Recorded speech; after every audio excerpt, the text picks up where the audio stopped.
আপনার প্রতিবেশী দেশকে তারা কনসিডার করে আইদার শত্রু অথবা দাস। তাহলে এখন ইন্ডিয়ান চারপাশে যে নেইবারিং কান্ট্রি আছে, মানে তারা বলে ক্লোজ প্রক্সিমিটি, মানে ইমিডিয়েট নেইবার। তাহলে ইমিডিয়েট নেইবার কে কে? প্রতিটা প্রতিটা নিয়োগে তারা ইন্টারভেন করে। তার মানে কি এই সাহসটা তারা পায় থেকে? টু দ্যাট এক্সটেন্ট যে এই ঢাকা মেট্রোপলিটন জজ কে হবে এবং এই সিটিং জজ কোথায় যাবে সেইগুলো তারা ইন্টারভেন করে। উইক দুর্ভাগ্য হলো যাদের এইটার বিরুদ্ধে অবস্থান নেওয়ার কথা, এই অথর্ব লোকগুলা, তাদের না আছে জ্ঞান, না আছে ভিশন, না বোঝে ইন্টারন্যাশনাল রিলেশনস, না বোঝে পলিটিক্যাল সায়েন্স, না আছে কোনো নেতা হওয়ার কোয়ালিটি। যাদের এটার বিরুদ্ধে অবস্থান নেওয়ার কথা ছিল তারা এটার বিরুদ্ধে অবস্থান নিচ্ছে না। তার মানে কি? অত্যন্ত গুরুত্বপূর্ণ আলোচনা এটা। This is the issue of the time. এবং এইটা আগে যত মানুষ না মুখ খুলেছে, এখন তার চেয়ে অনেক বেশি মানুষ সচেতন এবং তারা বুঝতে পেরেছে, যার জন্য এখন সবাই কথা বলা শুরু করেছে। ইভেন বড় পলিটিক্যাল পার্টিস গুলো তারা বলছে যে আওয়ামী লীগ হলো একটা ইন্ডিয়ান পুতুল সরকার। এইটা আওয়ার্স টুগেদার আলোচনা করা যায়, ঘন্টার পর ঘন্টা আলোচনা করা যায়, এই আলোচনার কোনো শেষ নাই। এই আলোচনা আমরা অনেকবার করেছি এবং আমি সব সময় দর্শকদের উদ্দেশ্যে একটা রিসার্চের কথা বলি এবং হিন্দুত্ববাদী যে শাসক, তাদের যে inner objectives two punish the Muslims, সেইটা কিভাবে তারা কার্যকরী করেছে সেইটা আমি বলার চেষ্টা করি। ঢাকা বিশ্ববিদ্যালয়ে আমার শিক্ষক ইমতিয়াজ সাহেব রিসার্চ করে দেখিয়েছেন foreign policy and Indian role in South Asia. এই বইয়ের ভিতরে উনি দেখিয়েছে যে এই হিন্দুত্ববাদী বিজেপি হাজার বছর ধরে মুখিয়েছিল কিভাবে মুসলমানদেরকে শাস্তি দেওয়া যায়। তো সেইখান থেকে 1747, 1857, 1947, তারপরে 71, এখন এমন একটা জায়গায় এসছে, একদিকে দেখতে হবে যে ভারতের ফরেন পলিসি কনসেপ্ট, আর একদিকে দেখতে হবে যে বাংলাদেশের সরকার কিভাবে পরিচালিত হচ্ছে। তাহলে প্রথম আসি যে ভারতের যে ফরেন পলিসি কনসেপ্ট, যেটা চাণক্য অথবা কৈটুল্য থেকে উদ্ভূত কনসেপ্ট, এবং ভারতের এই হিন্দুত্ববাদী এই কৈটুল্য পলিসি 2500 বছরের পুরাতন পলিসি, যেটা বর্তমান বিশ্বে কোথাও এটা ম্যাচ করে না। বর্তমান বিশ্বের যে চাহিদা, উন্নতির উপাদান, সুশাসনের উপাদান, ন্যায় বিচারের উপাদান কোনো কিছুর সাথে যায় না। তাহলে তার কনসেপ্টটা কি? কনসেপ্টটা হলো neighbour is your enemy or celeb. আপনার প্রতিবেশী দেশকে তারা কনসিডার করে আইদার শত্রু অথবা দাস। তাহলে এখন ইন্ডিয়ান চারপাশে যে নেইবারিং কান্ট্রি আছে, মানে তারা বলে ক্লোজ প্রক্সিমিটি, মানে ইমিডিয়েট নেইবার। তাহলে ইমিডিয়েট নেইবার কে কে? পাকিস্তান, নেপাল, ভুটান, সিকিম তো খেয়ে ফেলছে, বাংলাদেশ, শ্রীলঙ্কা আর মালদ্বীপ একটু দূরত্বে, তাও ক্লোজ নেইবার্স। আপনি এখন দেখেন যে এই বাংলাদেশ ব্যতীত অন্য কোন দেশের সাথে তাদের সম্পর্ক নাই, কারণ তারা তাদেরকে ফ্রেন্ডলি রাষ্ট্র বানাতে পারেনি। দ্যাট মিনস তারা declared enemy country. Bangladesh is not enemy country. তাহলে theoretically Bangladesh is a celeb country. এবং তারা যে ওই যে মুসলমানদেরকে শাস্তি দিতে চেয়েছিল, ব্রিটিশদের তারা বলেছিল তোমাদের কাছ থেকে ক্ষমতা নিয়েছিল মুসলমানরা, আর আমরা ক্ষমতা মুসলমানদের কাছ থেকে আমরা ক্ষমতা নিয়েছি। You people, you Hindus must remain loyal to us, এবং সমস্ত বেনিফিট তোমরা পাবা। 190 বছর তারা সমস্ত বেনিফিট এনজয় করেছে। এবং আমরা সবাই জানি যে এই হিন্দুত্ববাদী যে জমিদার প্রথা সৃষ্টি করেছিল, তাদের বাড়ির সামনে থেকে কেউ হেঁটে যেতে পারতো না, ছাতি অন করে যেতে পারতো না, জুতো খুলে যেতে পারতো। এগুলো তো ইতিহাসের অংশ। তো একটা দেশের মানুষকে শাস্তি দিতে পারে কিভাবে? সেটা তো ফিজিক্যাল এনেক্সেশনের দরকার নাই।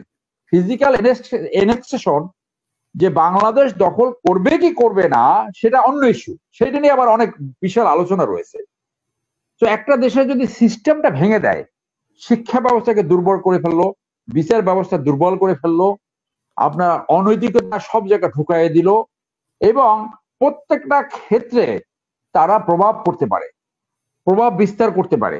আমি এই বইটা অনেকবার দেখিয়েছি, শুধু এই বইতে না, এই তৌহিদ হোসেনের এই বইয়ে না, এইখানে ইন্ডিয়া বাংলাদেশ রিলেশনস 1971 থেকে 1921 পর্যন্ত উনি বর্ণনা করেছেন। এরপরে এই তৌহিদ সাহেব, ফর্মার ফরেন সেক্রেটারি, ইন্টারভিউ দিয়ে বলেছেন যে বাংলাদেশের প্রতিটা নিয়োগে তারা ইন্টারভেন করে। তার মানে কি এই সাহসটা তারা পায় থেকে, টু দ্যাট এক্সটেন্ট যে এই ঢাকা মেট্রোপলিটন জজ কে হবে এবং এই সিটিং জজ কোথায় যাবে সেইগুলো তারা ইন্টারভেন করে। বাংলাদেশে ক্ষমতাসীন সহ আমলাদের একটা অংশ বিশ্বাস করে যে তার আমলাতন্ত্রের উপরে যেতে হলে তার দুইটা জিনিস দেখাতে হয়, একটা হলো unconditional loyalty to the regime, secondly ইন্ডিয়ার সাথে তার একটা বন্ধুত্ব রয়েছে। একজন এমপি প্রার্থী তো বলেই বসলেন যে সে ইন্ডিয়ান প্রার্থী। তো এইখানে একটা আমি শেষ করবো 2 মিনিটে। আমি আপনার সাথে একটা যোগ করতে চাই। গত প্রোগ্রামে সাইদ মামুন মাহবুব ছিলেন, আমাদের সাথে প্রফেসর ফরাদ হোসেন ছিলেন। উনি বলেছেন যে উনি লিস্ট চেয়েছেন যে বাংলাদেশে যে অবৈধ ভারতীয় শ্রমিকরা আছে, উনি বলেছেন যে এই লিস্ট কেউ দিতে পারবে না বা এরকম লিস্ট চেয়েছেন। তো আপনি তো উনি সরকারের লোক, উনি লিস্টটা নিজে তৈরি করে না কেন? যারা রেসপন্সিবল, লিস্ট কে করবে? পুলিশ করবে। পুলিশের আইনে আছে, ফরেন কন্ট্রোলস অ্যাক্টে আছে যে বিদেশিরা আসবে তাদের একটা রেজিস্টার মেনটেন করতে হবে। আমি তো এটা নিয়ে কাজ করছি, আপনি জানেন আমরা অবৈধ বিদেশি খাতে আন্দোলন শুরু করেছি ফেব্রুয়ারি মাস থেকে, এবং এটা আমরা বিভিন্ন বিজনেস গ্রুপ, পররাষ্ট্র মন্ত্রণালয়, স্বরাষ্ট্র মন্ত্রণালয়, Indian high commission, Sri Lankan high commission আমরা চিঠি লিখেছি এবং আমরা রেসপন্স পাচ্ছি।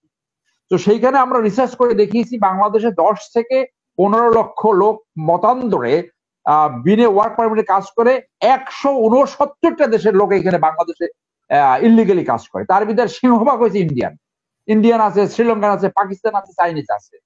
তো এটা দায়িত্ব আপনার। ফরাদ সাহেব যদি এখানে থাকতে ভালো হতো, ফরাদ ভাই আমাদের কাছের মানুষ, প্রিয় মানুষ, ওনা আপনার মাধ্যমে প্রশ্ন রাখতে চাই যে উনি উদুর পিন্ডু বুদ্ধির করে চাপায় কেন? লিস্টে আপনি করেন না কেন? এই যে আসিফ নজরুল সাহেবের একটা টক শো শুনলাম 2-1 দিনের ভিতরে, সে বলে 26 লক্ষ। ইভেন আপনার সংস্থাপন সচিব সে বলছে বাংলাদেশে 5 লক্ষ অবৈধ লোক কাজ করছে। তো এইটা সঠিক ডাটা তৈরি করার দায়িত্ব কার? সরকারের। তারা করছে না কেন? সেই জন্য আমরা বলছি যে আজকে এই বাংলাদেশকে যে মুসলমানদেরকে শাস্তি দিতে যে আজকে ইন্ডিয়া এমন একটা পরিস্থিতি সৃষ্টি করেছে, ক্ষমতাসীনরা ক্ষমতায় থাকার জন্য, ম্যান্ডেট বিহীন ভাবে ক্ষমতায় থাকার জন্য কমপ্লিটলি ইন্ডিয়ার উপর ডিপেন্ডেন্ট। আর বিরোধী দলরা যাদের রাজনীতি ছিল এন্টি ইন্ডিয়ান স্ট্যান্ড বলতে আমি বুঝাচ্ছি strong foreign policy against Indian hegemony. আমি অনেকবার বলেছি আপনাদেরকে স্মরণ করে যে আমি কিন্তু আন্তর্জাতিক সম্পর্কের ছাত্র এবং সাউথ এশিয়ান আমার স্টাডি ছিল, আমার নিজের সাবজেক্ট ছিল। তো আমার একটু আনুষ্ঠানিকভাবে এটা পড়ার সুযোগ হয়েছে। এই যে তারা যে ইন্ডিয়া ডক্ট্রিন অথবা ইন্ডিয়া ডক্ট্রিন ফলো করে, এইটাই তাদের একটা সবচেয়ে রং ফরেন পলিসি, যে তারা প্রত্যেকটা নেইবারিং কান্ট্রির সাথে বাইল্যাটারাল হ্যান্ডেল করতে ইস্যুস। ওয়াই? আপনি Europe after second world war Marshall প্ল্যানের মাধ্যমে পুরো ইউরোপ একসাথে ডেভেলপ হয়েছে। তো আপনার ফরেন পলিসি এত নিকৃষ্ট কেন যে আপনি নেইবারদের নিয়ে একসাথে আপনি ভাবেন না, একসাথে আপনি জাগরণের চেষ্টা করেন না, একসাথে আপনি ফিনান্সিয়াল প্ল্যান করেন না, একসাথে আপনি উন্নয়নের চেষ্টা করেন না? তো দিস টাইপ অফ obsolete হিন্দুত্ববাদী foreign policy concept is dangerous for India itself. আমাদের জন্য এটা ডেঞ্জারাস না, কারণ তারা যদি এই উপমহাদেশের সেন্টিমেন্ট বুঝে থাকে, পাকিস্তান, বাংলাদেশ, শ্রীলঙ্কা, নেপাল, তাহলে ইন্ডিয়া ভুল ফরেন পলিসি ফলো করছে। এটা একাধিকবার আমরা বলেছি। যার জন্য কিন্তু বাংলাদেশে তাদের পলিসি রয়ের মাধ্যমে তারা সাকসেসফুল করতে পেরেছে। কি করেছে? ওই যে ক্ষমতাসীনরা আজকে মানুষ থেকে বিচ্ছিন্ন হয়ে, ভোটার থেকে বিচ্ছিন্ন হয়ে, জনমানুষের সমর্থন থেকে বিচ্ছিন্ন হয়ে কমপ্লিটলি ইন্ডিয়ার উপরে ডিপেন্ডেন্ট হয়েছে। ইন্ডিয়া এই সিচুয়েশনের জন্য অপেক্ষায় ছিল যে তারা ক্ষমতায় থাকার জন্য তাদের উপর ডিপেন্ড করবে এবং ইন্ডিয়া যেভাবে খুশি সেইভাবে বাংলাদেশকে পরিচালনা করবে, এবং সেই ধাপের ভিতর থেকে আমরা যাচ্ছি। যার জন্য তাদের এই লক্ষ লক্ষ মানুষ অবৈধভাবে কাজ করতে পারে, তারা আমাদের পোর্ট ব্যবহার করতে পারে, কোনো ট্রেড নিলে আমাদের রাস্তা ব্যবহার করতে পারে, আমাদের রাডার স্টেশন মেনটেন করতে পারে, আমাদের টাকা নিয়ে আটকায় রাখতে পারে, আদানির মাধ্যমে হাজার হাজার কোটি টাকা তারা নিয়ে যেতে পারে, ক্যাপাসিটিস আছে, তারা এখান থেকে 500 কোটি টাকা টিকার জন্য নিয়ে যেতে পারে। এইগুলা পারে কখন? একটা সরকার যখন জনভিত্তির উপর না থাকে তখন তাদের ফরেন পলিসি উইক হতে বাধ্য। এটা ইন্টারন্যাশনাল রিলেশনস এর থিওরি। আপনি যখন জনভিত্তির উপর না থাকবেন আপনার foreign policy will be very very weak. দুর্ভাগ্য হলো যাদের এইটার বিরুদ্ধে অবস্থান নেওয়ার কথা, এই অথর্ব লোকগুলা, তাদের না আছে জ্ঞান, না আছে ভিশন, না বোঝে ইন্টারন্যাশনাল রিলেশনস, না বোঝে পলিটিক্যাল সায়েন্স, না আছে কোনো নেতা হওয়ার কোয়ালিটি। যাদের এইটার বিরুদ্ধে অবস্থান নেওয়ার কথা ছিল তারা এইটার বিরুদ্ধে অবস্থান নিচ্ছে না। তার মানে কি? তাহলে বাংলাদেশে এখন আছে রয়ের A team, B team, C team. তাহলে এ টিম কে? আওয়ামী লীগ। বি টিম কে? জাতীয় পার্টি। ওটা তো বিলীন হয়ে গেছে, ওটা তো রয়ের ভিতরে মিলে গেছে। সি টিম কে? সম্মিলিতভাবে বিরোধী দল ইনক্লুডিং বিএনপি, যাদের এইটার বিরুদ্ধে অবস্থান নেওয়ার কথা ছিল তারা এইটার বিরুদ্ধে অবস্থান নিচ্ছে না। এবং সেই জন্য বিএনপির কোনো প্ল্যান, কোনো পরিকল্পনা, কোনো কোনো কোনো কিছু সাকসেসফুল হচ্ছে না। This is the only reason. তো সেই জন্য আমি বলছি যে বাংলাদেশ কে চালায়? তাহলে যারা এখন বলছে যে এই ক্ষমতাসীন দলটা ইন্ডিয়ার পুতুল সরকার, তার সাথে একমত হওয়ার যথেষ্ট কারণ রয়েছে। এই জন্য তারা কোনোভাবে এই ইন্ডিয়ান এই যে বদৌলতে যে আওয়ামী লীগ যে টিকে আছে, এটা একেবারে পরিষ্কার, দিব্যা লোকের পরিষ্কার। একজন ফরেন সেক্রেটারি এসে এদেশের নির্বাচন ব্যবস্থাকে ম্যানিপুলেট করতে পারে, যে খুশি এসে এখানে মামার বাড়ির মতো যা খুশি তাই করতে পারে, এইটা স্বাধীনতার চেতনা ছিল না। এই জন্য বাংলাদেশ স্বাধীন হয় নাই। যদি 1947 সাল না হতো তাহলে 1971 হতো না। আমাদের সক্রিয়তায় জেগে উঠতে হবে। Bangladesh is one of the biggest country in the world, 7th biggest country as per the population. আমাদের দেশে এইরকম নেতা যখনই আসবে তখনই এদেশ ঘুরে দাঁড়াবে।